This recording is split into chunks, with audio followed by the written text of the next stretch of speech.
Hello guys, कैसे हो आप सब लोग। स्वागत है आप सभी का एक बार फिर से हमारे YouTube channel the knowledge race पर। आज की इस वीडियो में हम लोग देखने वाले हैं most important 35 plus MCQs on the chapter chemistry in everyday life. तो बिना टाइम गवाए हम लोग अपना फर्स्ट एमसीक्यू देखते हैं। और फर्स्ट एमसीक्यू क्या है, which of the following will not act as antacid. अब इनमें से चार ऑप्शन में से कौन सा जो है वो एंट एसिड नहीं है। सबसे पहले बात की एंट एसिड होते क्या हैं। एंट एसिड ऐसे मेडिसिन से या ड्रग्स होते हैं जो हमारे स्टोमक के अंदर एसिडिटी को या फिर गैस को रिड्यूस करते हैं। ठीक है, तो यहाँ पे हमारे पास जो है चार ऑप्शन है, यहाँ में से आपने जो है करेक्ट ऑप्शन को चूज़ करना है। तो सबसे पहले हमारे पास बात आती है सोडियम हाइड्रोजन कार्बोनेट, जिसको सोडियम बाइकार्बोनेट कहा जाता है। तो ये एक एंटासिड होता है। उसके बाद मैग्नीशियम हाइड्रोक्साइड है, ये भी एक एंटासिड है। उसके बाद ओमीपैराजोल, तो ये आप लोगों ने कैप्सूल्स खाए होंगे, रेबीपैराजोल, ओमीपैराजोल, पेंटोपैराजोल, बहुत किस्म के अलग अलग जो हैं हमारे पास पैराजोल करके जो है ये एंटासिड्स आते हैं। बेसिकली ये जो है प्रोटॉन पंप इनहिबिटर होते हैं। ठीक है ना, यानी कि HCl को बनने से ही रोकते हैं। उसके बाद लास्ट में आता है हमारे पास डी, एल्युमिनियम क्लोराइड। तो ये जो डी ऑप्शन है ये हमारा क्या है, एल्युमिनियम क्लोराइड, ये एक एंट एसिड नहीं है और यही हमारा इस क्वेश्चन का करेक्ट ऑप्शन है। इसके अलावा हमारे पास जो कैल्शियम कार्बोनेट होता है, ठीक है, CaCO3, तो ये भी हमारा एक क्या एक्ट करता है, एंट एसिड एक्ट करता है। उसके बाद एल्युमिनियम हाइड्रोक्साइड, ठीक है, यहाँ पे एल्युमिनियम क्लोराइड लिखा है, एल्युमिनियम हाइड्रोक्साइड जो होगा वो भी हमारा क्या होगा, एक एंट एसिड होगा। नेक्स्ट देखते हैं, क्लोरम फेनिकोल इज डैश। यहाँ पे बताना है कि क्लोरम फेनिकोल जो है वो क्या है। तो देखो सबसे पहले बात कि क्लोरम फेनिकोल जो है वो एक प्रकार की एंटीबायोटिक होती है। अब एंटीबायोटिक हमारे पास दो टाइप की होती हैं, एक होती है नैरो स्पेक्ट्रम और दूसरी होती है ब्रॉड स्पेक्ट्रम। तो आपको बताना है कि ये किस टाइप की है। देखो, नैरो स्पेक्ट्रम जो एंटीबायोटिक्स होती हैं वो ऐसी एंटीबायोटिक्स हैं जो बैक्टीरिया की कुछ ही स्पीसीज़ के ऊपर एक्ट करती हैं, यानी कि उनको किल कर पाती हैं। लेकिन ब्रॉड स्पेक्ट्रम जो होती हैं वो बहुत अलग अलग किस्म की जो बैक्टीरियल की स्पीशीज़ हैं उनको किल कर सकती हैं। तो जो क्लोरमफेनिकोल होती है वो हमारी क्या होती है, ब्रॉड स्पेक्ट्रम, यानी कि वो अलग अलग किस्म के बैक्टीरिया को किल कर सकती है। तो यहाँ पे दो ऑप्शन तो हमारे पहले ही डिस्कार्डेड हैं। क्यों? क्योंकि यहाँ पे एनाल्जेसिक और एंटीपायरेटिक लिखा होता है। ठीक है ना। उसके बाद हमारे पास बचता है डी ऑप्शन और ए, और इसमें से भी मैंने आपको बताया कि ब्रॉड स्पेक्ट्रम होती है, तो हमारा करेक्ट ऑप्शन क्या है, इसमें ए है। नेक्स्ट है हमारे पास, which one of the following is employed as antihistamine. इनमें से कौन सा ड्रग है वो एंटी हिस्टामीन है। सबसे पहले बात आती है कि एंटी हिस्टामीन कौन से ड्रग होते हैं। तो ऐसे ड्रग्स जो एलर्जी को कंट्रोल करते हैं, यानी कि हिस्टामीन का जो प्रोडक्शन होता है हमारी बॉडी के अंदर उसको रिड्यूस करते हैं। अब देखो हिस्टामीन क्या होती है, जब भी कोई भी फॉरेन पार्टिकल, कोई डस्ट, बैक्टीरिया, वायरस हमारी बॉडी के अंदर जाता है तो जब मास्ट सेल के पास वो पहुंचता है तो मास्ट सेल क्या करते हैं, एक इम्यून रिस्पॉन्स करते हैं बॉडी के अंदर, जिसमें वो हिस्टामीन को रिलीज़ करते हैं। ठीक है, अब ये ड्रग्स क्या करेंगे, उस हिस्टामीन को रिलीज़ होने से रोकेंगे। क्योंकि हिस्टामीन क्या करती है, बेसिकली बॉडी के अंदर इन्फ्लेमेटरी एक्शन करती है, यानी कि इन्फ्लेमेशन करेगी, जिससे क्या होगी, हमें एलर्जी, यानी कि स्किन के ऊपर रैशेस वगैरह हो जाएंगे या ब्लड के अंदर जो है प्रॉब्लम होगी। ठीक है, तो यहाँ पे आपको बताना है कि एंटी हिस्टामिनिक जो ड्रग है यहाँ पे वो कौन सा है। तो पैरासीटामोल आप लोग जानते हैं फीवर के लिए है, क्लोरमफेनिकोल अभी पढ़ा हमने एंटीबायोटिक है। उसके बाद सिट्राजिन जो है ये क्या होता है, एंटी हिस्टामिनिक होता है। सिट्राजिन आप लोगों ने काफ़ी बार खाया होगा, जब भी आपको कभी भी छोटी मोटी किस्म की एलर्जी होती है तो आप लोग इसको लेते हैं। उसके बाद लास्ट में जो है नॉर इथिनड्रोन। अब देखो नॉर इथिनड्रोन जो है ये एक प्रकार का स्टीराइड है और ये बेसिकली यूज़ किया जाता है बर्थ कंट्रोल पिल्स जो होती हैं आपकी, ठीक है ना, उसके अंदर इसका यूज़ होता है। तो हमारा करेक्ट ऑप्शन क्या है इसमें, ये सी। नेक्स्ट है हमारे पास, the class of drugs used for treatment of stress. तो ये बहुत ही बेसिक सा क्वेश्चन है, ये आप लोग सारे जानते होंगे। तो इसका करेक्ट ऑप्शन है हमारे पास ट्रैंक्विलाइजर्स, और बाकी भी आप तीन लोग जानते ही होंगे कि ये क्या होते हैं। नेक्स्ट हमारे पास, केमिकल नेम ऑफ एस्पिरिन। अब देखो ये एस्पिरिन का आपको केमिकल नेम पूछा गया है, तो इसका जो है, अब जो लोग केमिस्ट्री से हैं उनको शायद पता होगा, लेकिन जो बाकी आर्ट्स बैकग्राउंड से हैं या कॉमर्स से हैं तो शायद उनको नहीं पता हो। तो इसका मैं डायरेक्ट आपको करेक्ट ऑप्शन बता रहा हूँ, एसिटाइल सैलिसिलिक एसिड। और इसका जो स्ट्रक्चर होता है वो कुछ इस प्रकार से होता है, यहाँ पे मैं आपके लिए ड्रॉ कर रहा हूँ। यहाँ पे O है, फिर COCH3, ठीक ठीक है, और यहाँ पे COOH होता है। और एस्पिरिन के बारे में आपको एक दो बात और मैं बता दूं कि एस्पिरिन जो होता है, एक तो ये एंटीपायरेटिक भी होता है और दूसरा एनाल्जेसिक, यानी कि ये फीवर को भी कंट्रोल करता है और साथ ही साथ ये हमारी पेन किलर भी एक्ट करती है। और उसके साथ साथ ये ब्लड थिनर होता है। देखो, जिन लोगों को हार्ट अटैक की प्रॉब्लम होती है तो उनका बेसिकली ब्लड जो है वो गाढ़ा हो जाता है, लेकिन अगर किसी को भी हार्ट अटैक आने वाला है तो उस दौरान अगर हम लोग उसको क्या दे दें, एस्पिरिन की टैबलेट दे दें, तो उसका ब्लड क्या हो जाएगा, थिन हो जाएगा। तो इसलिए हम लोग इसको क्या कहते हैं, ब्लड थिनर भी कहते हैं, और ये हार्ट अटैक को कहीं कुछ हद तक जो है प्रिवेंट करती है। नेक्स्ट क्वेश्चन देखते हैं, हमारे पास आता है which among the following is not an antibiotic, इनमें से कौन सा जो है वो एंटीबायोटिक नहीं है। तो सबसे पहले एरिथ्रोमाइसिन है हमारे पास, ये एंटीबायोटिक है। फिर ऑक्सीटोसिन है, ये एंटीबायोटिक नहीं है। उसके बाद पेनिसिलिन, ये भी एंटीबायोटिक है। और टेट्रासाइक्लिन, ये भी एंटीबायोटिक है। और उसके बाद बी ऑप्शन जो है ये हमारा यहाँ पे करेक्ट है, आंसर है। ऑक्सीटोसिन जो है आप लोग जानते हैं लव हार्मोन भी इसको बोला जाता है, या फिर बर्थ कंट्रोल हार्मोन भी बोला जाता है। जब बच्चा जो है, मदर जो है बच्चे को जन्म देती है तो उस दौरान जो है इसका ब्लड के अंदर काफ़ी ज़्यादा हाई अमाउंट होता है। ठीक है, नेक्स्ट देखते हैं, हमारे पास आता है mixture of chloroxylenol and terpineol act as. अब देखो, दो कंपाउंड है हमारे पास, क्लोरोजाइलिनोल और टर्पिनियोल, ये क्या एक्ट करते हैं। तो इसका भी मैं आपको डायरेक्ट आंसर बताऊंगा कि आप लोगों ने डेटोल देखा होगा, लिक्विड फॉर्म में अपने घरों में यूज़ करते हैं आप लोग। ठीक है, तो उसकी जो मेन कंपोजिशन होती है उसमें एक तो क्लोरोजाइलिनोल होता है और टर्पिनियोल होता है। ठीक है, अब ये जो डेटोल है आपका, बेसिकली वो आप सभी जानते हैं कि एंटीसेप्टिक एक्ट करता है। ठीक है, तो इसका करेक्ट ऑप्शन क्या है, ए। एंटीपायरेटिक भी आप लोग जानते हैं, बायोटिक भी जानते हैं और एनाल्जेसिक्स भी जानते हैं। नेक्स्ट देखते हैं, which of the following is cationic detergent, इन चारों में से कैटायनिक डिटर्जेंट कौन सा है। तो सबसे पहले है सोडियम लोराइल सल्फेट, ये आपका जो है ये होता है एनायनिक डिटर्जेंट। उसके बाद है सीटाइल ट्राईमिथाइल अमोनियम ब्रोमाइड, तो ये आपका है कैटायनिक डिटर्जेंट। और उसके बाद सी है, तो ये सोडियम डू डेकाइल बेंजीन सल्फोनेट, तो ये भी आपका कैसा है, एनायनिक है। उसके बाद ग्लिसराइल ओलिएट जो है आपका नॉन आयनिक होता है। तो हमारा करेक्ट ऑप्शन क्या है, सीटाइल ट्राईमिथाइल अमोनियम ब्रोमाइड, यानी कि बी जो है हमारा वो करेक्ट ऑप्शन है। और ये मैंने वीडियो के अंदर भी आपको बताया है, तो शायद आप लोगों को याद होगा। नेक्स्ट देखते हैं, butylated hydroxytoluene of food additive act as. अब देखो, यहाँ पे BHT के बारे में पूछा हुआ है कि ये क्या एक्ट करता है। एक प्रकार का फूड एडिटिव है, यानी कि जो पैक्ड या प्रोसेस्ड फूड होता है हमारा, उसके अंदर इसको डाला जाता है।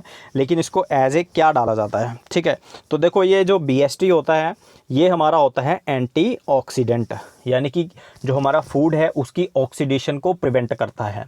अब देखो, जितना भी पैक्ड या प्रोसेस्ड फूड होता है वो हमारा, वो जब पैकिंग में आता है तो उसको पैक इसलिए किया जाता है कि वो एक लंबे समय तक रहे। ठीक है ना, तो अगर उस खाने की हमारी ऑक्सीडेशन हो जाएगी तो उसका जो कलर होगा, जो टेस्ट होगा, स्वाद वगैरह सब कुछ उसका ख़राब हो जाएगा, तो वो लंबे समय तक अच्छा नहीं रह पाएगा। इसलिए हम लोग कुछ केमिकल्स ऐड कर देते हैं जिनको हम लोग एंटीऑक्सीडेंट्स कहते हैं, जो उसकी ऑक्सीडेशन को रोकेंगे और हमारा खाना जो है वो काफ़ी लंबे समय तक अच्छा बना रहेगा। नेक्स्ट है हमारे पास sodium benzoate is used as. Sodium benzoate ये भी एक प्रकार का केमिकल है, इसको एज ए क्या यूज़ करते हैं। तो देखो, इसका जो है, अगर आप लोगों ने वीडियो देखा तो आपको आंसर पता होगा।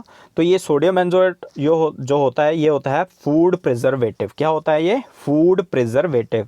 अब देखो, इसके अलावा कुछ और भी होते हैं जो आपको शायद याद हों। इपोक्साइड्स हैं, या फिर आपके सॉर्बिक एसिड हैं, या फिर आपके जो कुछ एसिड्स होते हैं ना अलग अलग टाइप के, आपका NaCl हो गया, उसके साथ साथ आपकी शुगर का सॉल्यूशन हो गया, वो भी आपके as a food preservative act करते हैं। नेक्स्ट चलते हैं, allergy is caused by the production of dash in the body. अब देखो, ये पीछे आपको मैंने एक क्वेश्चन बताया तो आपको ऑटोमेटिकली आंसर आ जाएगा कि एलर्जी जो है वो हमारी बॉडी में कब होती है, जब हमारी बॉडी में डैश रिलीज़ होता है। तो क्या रिलीज़ होता है, हार्मोन्स नहीं होते, एंजाइम्स नहीं, विटामिन्स नहीं, तो हिस्टामिन्स। तो ये हिस्टामिन्स कौन रिलीज़ करता है, मास्ट सेल।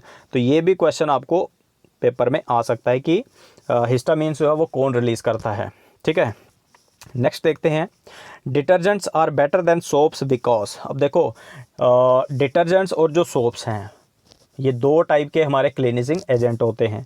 तो अब इनमें से बेटर जो है वो डिटर्जेंट्स को माना जाता है। क्यों, क्योंकि इसका सबसे बड़ा रीज़न जो है हमारा ए है, जहाँ पे लिखा हुआ है they are less affected by hard water. अब देखो, हार्ड वाटर आप लोग जानते होंगे कि जो हमारा हार्ड वाटर होता है बेसिकली क्या होता है, ऐसा वाटर जिसके अंदर कैल्शियम या फिर मैग्नीशियम के कार्बोनेट्स, बाइकार्बोनेट्स या फिर सल्फेट्स होते हैं। जब भी हम लोग सोप मतलब सोप को यूज़ करेंगे हम लोग हार्ड वाटर के अंदर, तो वो प्रेसिपिटेशन हो जाती है साल्ट की, तो उससे जो है हमारे क्लीनिंग नहीं होती किसी भी चीज़ की। लेकिन अगर हम लोग वहाँ पे डिटर्जेंट को इस्तेमाल करते तो डिटर्जेंट जो है वो हार्ड वाटर में अच्छे से क्लीनिंग करता है, तो इसीलिए जो है ये बेटर माने जाते हैं। ऐसा नहीं है कि ये लेस सोपी होते हैं या फिर बोथ ए एंड बी, ये भी नहीं आएगा। उसके बाद दे वॉश क्लॉथ्स बेटर, तो ये भी नहीं है, क्योंकि हार्ड वाटर के अंदर जो है ये काफ़ी अच्छे से यूज़ किए जा सकते हैं, इसलिए इनको बेटर माना जाता है। ठीक है, नेक्स्ट है हमारे पास which one of the following pair matches correctly. अब यहाँ पे 4 पेयर हैं, इनमें से करेक्ट ऑप्शन आपने बताना है। पहला है क्लोरोजाइलिनोल, तो ये एंटीबायोटिक बिल्कुल नहीं होता। उसके बाद क्यूनिन एंटीसेप्टिक, ये भी बिल्कुल नहीं होता। क्लोरमफेनिकोल एंटी मलेरियल, ये भी बिल्कुल नहीं होता। उसके बाद पैरासीटामोल जो है एंटीपायरेटिक, तो यही है हमारा करेक्ट ऑप्शन डी। नेक्स्ट है हमारे पास which of the following enhances lathering property of soap. Soap के अंदर जो लेदरिंग यानी कि वो झाग निकलती है ना जो सोप के अंदर, वो किसकी वजह से आती है। तो अगर आप लोगों ने वीडियो देखा है तो आपको पता होगा इसका। तो यहाँ पे हमारा डायरेक्ट मैं आपको आंसर बता रहा हूँ, इसका बी है सोडियम रोजिनेट। तो ये भी जितने भी टाइप के हमारी जो क्रीम्स होती हैं या सोप्स होते हैं, जो भी हमारे एज ए मटेरियल यूज़ किए जाते हैं लेदरिंग के लिए, तो उसमें जो है सोडियम रोजिनेट को यूज़ किया जाता है, जो उसके अंदर झाग वगैरह लाने में हेल्प करता है। नेक्स्ट है हमारे पास glass is a mixture of. अब देखो ग्लास जो है वो किस चीज़ का मिक्सचर होता है। अब ग्लास तो आप लोग सभी जानते होंगे सिलिकेट्स के बने होते हैं, ठीक है ना। लेकिन वो सिलिकेट्स कैसे होते हैं, ठीक है, मेटालिक होते हैं या फिर नॉन मेटालिक होते हैं। तो अगर आप लोगों को याद होगा तो जो सिलिकेट्स होते हैं उनका जो बेसिक यूनिट होता है वो होता है SiO4 2 नेगेटिव, ठीक है ना। तो इसके अंदर जो है हमारे पास मेन जो है सिलिकॉन मेटल होता है, तो इसलिए हम लोग इनको क्या कहते हैं, मेटालिक सिलिकेट्स। तो इसका बी जो है वो करेक्ट ऑप्शन है। नेक्स्ट चलते हैं विच one of the following types of glass can cut off the UV rays. अब इनमें से 4 टाइप के यहाँ पे ग्लासेस हैं, मैंने अलग अलग ग्लासेस आपको बताए हैं। कौन सा ग्लास जो होता है यूवी रेज को कट ऑफ कर देता है ना। आप लोग देखो बहुत किस्म के अलग अलग चश्मे डालते हैं लोग, स्पेक्टेकल्स वगैरह। तो बेसिकली उनका फंक्शन यही होता है कि हमारी आँखों की जो मतलब उनका जो रेटिना है वहाँ तक जो यूवी रेज़ हैं वो नहीं पहुँचे, ठीक है ना। अदरवाइज़ वो अगर यूवी रेज़ वहाँ तक पहुँचेंगी तो उनको डैमेज करेंगी, तो आदमी अंधा भी हो सकता है। तो उसी के लिए हम लोग क्या करते हैं, स्पेक्टेकल्स लगाते हैं। तो कुछ स्पेशल टाइप के ग्लासेस होते हैं जो यूवी रेज़ को कट ऑफ करते हैं। तो वो कौन से होते हैं, दे आर क्रूक्स ग्लासेस। तो डी जो है हमारा करेक्ट है। इसके अंदर डाला जाता है बेसिकली सीरियम ऑक्साइड। क्या डाला जाता है, CEO। तो सीरियम ऑक्साइड जो है उसके अंदर प्रॉपर्टी होती है कि वो यूवी रेज को रिफ्लेक्ट बैक करता है, ठीक है। तो हमारा करेक्ट ऑप्शन क्या है, डी।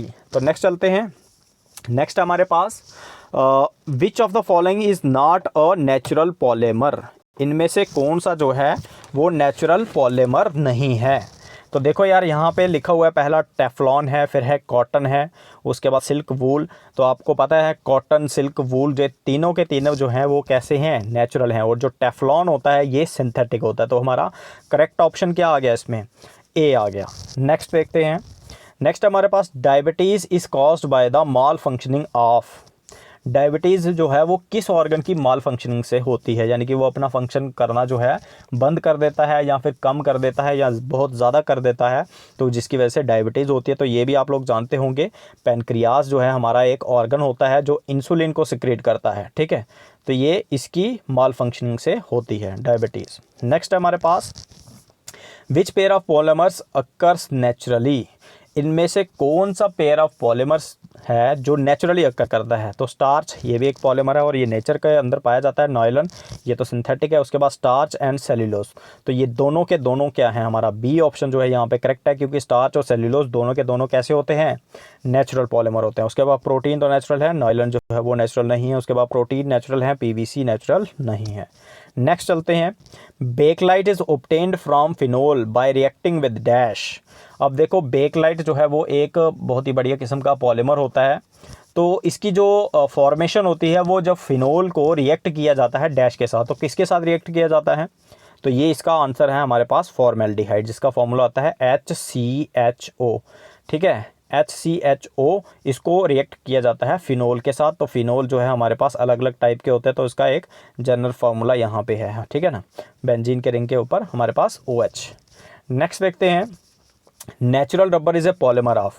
अब जो नेचुरल रबर है, ठीक है ना, आप लोग देखो रबर जो है अलग अलग किस्म के होते हैं, कुछ नेचुरल हैं कुछ सिंथेटिक हैं, लेकिन जो नेचुरल रबर है वो हमारा पॉलीमर होता है किस चीज़ का, एक मोनोमर यूनिट होता है जिसको हम लोग कहते हैं आइसोप्रीन। तो इसका करेक्ट ऑप्शन क्या है, डी। नेक्स्ट चलते हैं, PHV is a dash type of polymer. अब देखो PHV, सबसे पहले तो आपको इसकी क्या पता होनी चाहिए, फुल फॉर्म पता होनी चाहिए।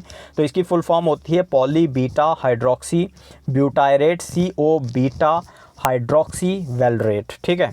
तो ये इसकी फुल फॉर्म है, काफ़ी लंबी सी। और ये जो हमारा एक पॉलीमर होता है ये होता है बायोडिग्रेडेबल। देखो हमारे पास जो है दो टाइप के पॉलीमर्स होते हैं, कुछ होते हैं बायोडिग्रेडेबल और कुछ होते हैं नॉन बायोडिग्रेडेबल, ठीक है। अब बायोडिग्रेडेबल कौन से होते हैं, ऐसे पॉलीमर्स जिनको मतलब बैक्टीरिया जो है क्या कर सकता है, डीकम्पोज कर सकता है। अगर आप लोग देखो जैसे प्लास्टिक है ना, आपके पास PVC वगैरह है, जो आपकी पॉलीथीन वगैरह है, उसको बैक्टीरिया डीकम्पोज नहीं कर सकता, लेकिन PHV जो है ये एक ऐसा पॉलीमर है जिसको बैक्टीरिया डीकम्पोज कर देगा, यानी कि ये इन्वायरमेंटली फ्रेंडली होता है, ठीक है ना। तो ये हमारे इन्वायरमेंट को किसी भी टाइप का नुकसान नहीं पहुंचाता है। तो करेक्ट ऑप्शन क्या है, बी। नेक्स्ट है हमारे पास, which of the following is widely used as anaesthetic. Anaesthetic देखो अब क्या चीज़ होती है सबसे पहले।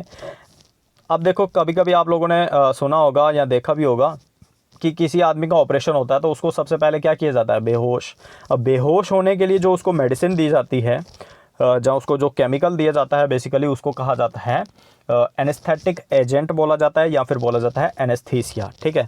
अब हमारे पास ये एनेस्थेटिक एजेंट जो है बेसिकली केमिकल्स ही होते हैं। तो अब इन चारों ऑप्शन में से आपको बताना है कि कौन सा जो है वो एक्ट करता है एनेस्थेटिक, यानी कि अब एनेस्थीसिया बेसिकली क्या करता है, आदमी को बेहोश करता है, ठीक है। तो अब इसमें से मीथेन जो है इसका ये करेक्ट ऑप्शन नहीं है, अमोनिया भी नहीं है और क्लोरीन भी नहीं है, हमारा करेक्ट ऑप्शन है क्लोरोफॉर्म, ठीक है। नेक्स्ट चलते हैं, permanent hardness of water is due to the presence of dash, कि जो परमानेंट हार्डनेस होती है वाटर की, ठीक है। अभी मैंने पीछे भी आपको ये चीज़ बताई थी कि जो हमारा हार्ड वाटर होता है उसके अंदर कौन कौन सी इम्प्योरिटीज़ जो है वो प्रेजेंट होती हैं। अब देखो आपको बताना है कि परमानेंट हार्डनेस ऑफ वाटर जो है किस वजह से होती है, कैल्शियम बाइकार्बोनेट की वजह से, या फिर मैग्नीशियम बाइकार्बोनेट की वजह से, या फिर कैल्शियम सल्फेट की वजह से, या फिर ऑल ऑफ दी अबव। तो ये पीछे मैंने बताया कि हमारे कैल्शियम और मैग्नीशियम के जितने भी कार्बोनेट्स, बाइकार्बोनेट्स या सल्फेट्स जब पानी के अंदर प्रेजेंट हो गए तो वो हमारा पानी परमानेंटली हार्ड माना जाएगा। तो इसका मतलब करेक्ट ऑप्शन क्या है यहाँ पे, डी। नेक्स्ट है सैकरिन इज़। अब देखो सैकरिन क्या होती है, डैश। अब ये सैकरिन यार आप लोगों को याद ही होगा कि ये कैसा होता है, एक आर्टिफिशियल स्वीटनिंग एजेंट होता है, यानी कि आर्टिफिशियल स्वीटनर होता है। तो करेक्ट ऑप्शन क्या है, बी। उसके बाद है विच one of the following is main constituent of talcum powder. अब जो हमारा टेल्कम पाउडर होता है उसके अंदर मेन कॉन्स्टिट्यूएंट क्या रहता है, हाइड्रेटेड मैंगनीज सिलिकेट, या फिर हाइड्रेटेड मैग्नीशियम सिलिकेट, या फिर हमारे पास दोनों होते हैं, या फिर हमारे पास कोई भी नहीं होता। तो देखो अगर आपको वीडियो याद है तो आपने वहाँ पे देख रखा होगा, और आपको याद भी होगा कि जो हमारा हाइड्रेटेड मैग्नीशियम सिलिकेट्स होते हैं उससे जो है हमारा टेल्कम पाउडर बनता है। ये one of the main constituent है। इसके अलावा और भी बहुत सारे होते हैं उसके अंदर, लेकिन हाइड्रेटेड मैग्नीशियम, मैंगनीज नहीं होगा, ठीक है। अब दोनों अलग अलग हैं, मैग्नीशियम का Mg होता है और मैंगनीज का Mn होता है, ये याद रखिएगा इस चीज़ को। नेक्स्ट क्वेश्चन है the most commonly used bleaching agent is dash. सबसे ज़्यादा ब्लीचिंग एजेंट के तौर के ऊपर कौन सा केमिकल यूज़ किया जाता है। सबसे पहले बात आती है ब्लीचिंग एजेंट क्या होता है। तो ब्लीचिंग एजेंट जो है बेसिकली हमारे किसी भी फैब्रिक या कोई भी सरफेस होगी वहाँ से उसके कलर को रिमूव करने के लिए इस्तेमाल में लाया जाता है। तो हमारे पास अल्कोहल नहीं होता ज़्यादातर इस्तेमाल में, या फिर कार्बन डाइऑक्साइड नहीं होती, क्लोरीन जो है वो सबसे ज़्यादा इस्तेमाल में लाया जाता है। क्लोरीन जो है वो सबसे ज़्यादा एज ए ब्लीचिंग एजेंट के तौर पे ऊपर यूज़ किया जाता है। नेक्स्ट है what is commonly called as limestone. अब देखो लाइमस्टोन ये भी बहुत सिंपल सा फॉर्मूला, ये एक वीडियो थी मेरी केमिकल कंपाउंड जो होते हैं उनके फार्मूलाज के ऊपर, तो वहाँ पे भी आप लोगों ने देखा होगा। तो इसका होता है आंसर CaCO3। लाइमस्टोन जो है वो क्या होता है, कैल्शियम कार्बोनेट। नेक्स्ट है हमारे पास LPG is a mixture of dash gases, ठीक है। LPG जिसको आप लोग क्या कहते हैं, लिक्विफाइड पेट्रोलियम गैस। क्या कहते हैं, लिक्विफाइड पेट्रोलियम गैस। तो इसके अंदर जो है मेन गैसेस क्या होती हैं, ठीक है ना। ट्रेस में तो बहुत सारी होती है, लेकिन मेन गैसेस जो हैं जिससे ये बना होता है, तो इसके अंदर दो गैसेस होती हैं, एक होती है ब्यूटेन और दूसरी होती है प्रोपेन, यानी कि A is the correct option. Next है हमारे पास ग्लास इज़ डैश। ग्लास क्या होता है? एक एलिमेंट है, सुपर कूल्ड लिक्विड है, या सॉलिड है, या फिर गैस है। तो इन तीनों में से अगर आपने वीडियो देखा है और ऐसे भी अगर पढ़ रखा है तो आपको पता है कि ग्लास जो है उसको कहा जाता है सुपर कूल्ड लिक्विड, यानी कि C is the correct option. Next है हमारे पास which of the following is biodegradable polymer. अब देखो पीछे भी ये क्वेश्चन हो गया है, यहाँ पे भी है, लेकिन ऑप्शंस जो हैं वो बेसिकली अलग अलग हैं। इनमें से कौन सा जो है बायोडिग्रेडेबल है? पहला है सेल्यूलोज, पॉलीथीन, पीवीसी, नॉयलन 66। तीनों के तीनों जो हैं ये सिंथेटिक हैं और ये नेचुरल है, और नेचुरल पॉलीमर्स जितने भी होते हैं हमारे बायोडिग्रेडेबल होते हैं। तो A is the correct option, और जो बी और सी जो हैं या फिर डी है, ये हमारे सिंथेटिक होते हैं, ये होते हैं नॉन बायोडिग्रेडेबल। नेक्स्ट है हमारे पास which one of the following is anti malarial drug. अब यहाँ पे 4 दिए हुए हैं, इन चारों में से आपने बताना है, बेसिकली 3 ही है, लास्ट वाला नन ऑफ द अबव है। उसके बाद है लोराज़ेपाम, उसके बाद क्लोरोक्विनीन, फिर एस्पिरिन। एस्पिरिन तो आपको मैंने बताया एंटी पायरेटिक और एनाल्जेसिक एक्ट करता है, साथ ही साथ ब्लड थिनर होता है। उसके बाद लोराज़ेपाम जो है ये बेसिकली स्ट्रेस के दौरान यूज़ किया जाता है, ठीक है ना। स्ट्रेस वगैरह होती है ना जिन लोगों को, या फिर स्लीपिंग डिसऑर्डर जो होते हैं लोगों को, जिनको नींद वगैरह नहीं आती, तो उसके लिए जो है इसको इस्तेमाल में लाया जाता है। और क्लोरोक्विनीन जो है उसको as a anti malarial drug use किया जाता है। नेक्स्ट हमारे पास NH2CO NH2 is a chemical formula of which fertilizer. अब यहाँ पे केमिकल फार्मूला जो है आपने बताना है कि ये किसका है, कौन से फर्टिलाइज़र का है। NH2CO NH2, तो देखो ये बेसिकली फार्मूला है हमारे पास, डायरेक्ट मैं बता रहा हूँ आपको यूरिया का। अगर आप लोग केमिकल फार्मूला के अंदर भी देखेंगे तो वहाँ पे भी आपको इसका ऑप्शन मिल जाएगा। यूरिया जो है वो सबसे ज़्यादा वाइडली यूज़ किया जाने वाला फर्टिलाइज़र है। क्यों? क्योंकि एक तो ये इन्वायरमेंटल फ्रेंडली है थोड़ा, ठीक है ना। कोई भी फर्टिलाइज़र इन्वायरमेंट फ्रेंडली नहीं होता, लेकिन in comparison to other fertilizers तो इसको थोड़ा फ्रेंडली माना जाता है, क्योंकि इसका जो बाय प्रोडक्ट रहता है वो सिर्फ CO रहता है, और जो कार्बन डाइऑक्साइड जो है वो नेचर के अंदर अफेक्ट तो करती ही है, लेकिन इतना ज़्यादा नहीं करती जितने कि बाकी हमारे फर्टिलाइज़र्स के बाय प्रोडक्ट मतलब इफ़ेक्ट करते हैं, ठीक है। तो उसके बाद पोटाश नाइट्रेट है, तो ये KNO3 आ गया। उसके बाद अमोनियम फॉस्फेट है बेसिकली, तो ये NH4 थ्राइस PO4 आ गया। उसके बाद है हमारे पास पोटाशियम सल्फेट, तो ये आ गया K2SO4, ठीक है। तो हमारा करेक्ट ऑप्शन क्या है? डी। नेक्स्ट चलते हैं, in vulcanisation of rubber which pair of chemicals are added. अब देखो वल्कनाइजेशन होती है एक, जो हमारा नेचुरल रबर होता है उसको उसके अंदर सल्फ़र डाला जाता है, ठीक है ना। सल्फ़र डालते हैं, उसके साथ साथ हम लोग क्या डालते हैं, आंसर मैं यहीं पे बता रहा हूँ आपको, जिंक ऑक्साइड डाला जाता है। उससे क्या होता है कि रबर की जो ड्यूरेबिलिटी है, जब वो उसके हाई टेम्परेचर के ऊपर काफ़ी अच्छे से मतलब रहता है, वो काफ़ी देर तक उसको कुछ नहीं होता। तो यानी कि उसकी प्रॉपर्टीज़ जो होती हैं, उसकी फ़िज़िकल या फिर केमिकल प्रॉपर्टीज़ जो हैं वो बेसिकली काफ़ी लंबे समय तक चलती हैं, इसीलिए हम लोग उसके अंदर सल्फ़र जो है वो डालते हैं। और सल्फ़र डालने की जो प्रोसेस है उसके अंदर उसी चीज़ को वल्कनाइजेशन कहा जाता है। तो इसका जो करेक्ट ऑप्शन मैंने आपको पहले ही बता दिया कि sulphur and zinc oxide. Next है हमारे पास penicillin was discovered by dash. अब देखो पेंसिलिन जो है वो किसने डिस्कवर की, तो हमारे पास पहला ऑप्शन है अलेक्जेंडर फ्लेमिंग ने 1829 यानी कि 1829 में, या फिर अलेक्जेंडर ग्राहम बेल ने 1929 में, या फिर अलेक्जेंडर फ्लेमिंग ने 1929 में। तो इसका करेक्ट ऑप्शन है हमारे पास अलेक्जेंडर फ्लेमिंग ने डिस्कवर किया है पेंसिलिन को 1929 ने। अब देखो ये यहाँ पे ऑप्शन सही है, लेकिन इसका एयर गलत है, लेकिन उसके बाद यहाँ पे एयर सही है और इसका साइंटिस्ट का नाम गलत है। तो हमारा करेक्ट ऑप्शन यहाँ पे क्या है? सी। नेक्स्ट चलते हैं, which of the following is not true about aspirin. Aspirin के लिए कौन सी चीज़ जो है यहाँ पे सही नहीं है? पहला रिड्यूसेस फीवर, तो ये सही है। उसके बाद है प्रिवेंट हार्ट अटैक, तो ये पार्शली एक प्रकार से हार्ट अटैक को भी रोकती है, ब्लड को थिन करती है। उसके बाद है पेन किलर, तो ये भी बिल्कुल सही है। उसके बाद है ब्लड थिनर, ब्लड को भी ये पतला रखती है। तो ये चारों के चारों ऑप्शन जहाँ पे सही हैं, तो इसका मतलब ये भी नहीं आएगा, ये भी नहीं आएगा, ये भी नहीं आएगा, तो लास्ट जो है हमारे पास डी आएगा यहाँ पे, ठीक है ना। करेक्ट ऑप्शन डी, क्योंकि ये सारे के सारे सही हैं, इनमें से गलत कोई भी नहीं है। नेक्स्ट है हमारे पास antimicrobial property of deodorants and hand sanitisers is due to the presence of dash. देखो हमने जो डिओड्रेंट्स के बारे में पढ़ा था, मैंने बताया था कि परफ्यूम और डिओड्रेंट्स दोनों के अंदर एक मेन फ़र्क ये भी होता है कि डिओड्रेंट जो है वो एंटी माइक्रोबियल होते हैं, ठीक है। और साथ ही साथ यहाँ पे हैंड सैनिटाइज़र के बारे में लिखा हुआ था, वो ये भी एंटी माइक्रोबियल हैं, यानी जितने भी प्रकार के आपके प्रोटोजोन, फंगस, बैक्टीरिया या वायरस जो हैं उनको हैंड सैनिटाइज़र जो है वो किल कर देते हैं। क्यों? क्योंकि उनके अंदर क्या होता है, एक केमिकल होता है जिसको हम लोग कहते हैं अल्कोहल। तो अल्कोहल की एक प्रॉपर्टी होती है कि ये एंटी माइक्रोबियल होता है। तो इसका करेक्ट ऑप्शन क्या है? बी। तो आज की इस वीडियो में गाइस इतना ही। अगर आपको ये वीडियो पसंद आया है तो प्लीज़ इस वीडियो को लाइक करें और नीचे कमेंट सेक्शन में बताएं कि आपको ये हमारे वीडियोस जो हैं वो कैसे लग रहे हैं। तो मिलते हैं नेक्स्ट वीडियो में, तब तक के लिए हैप्पी लर्निंग।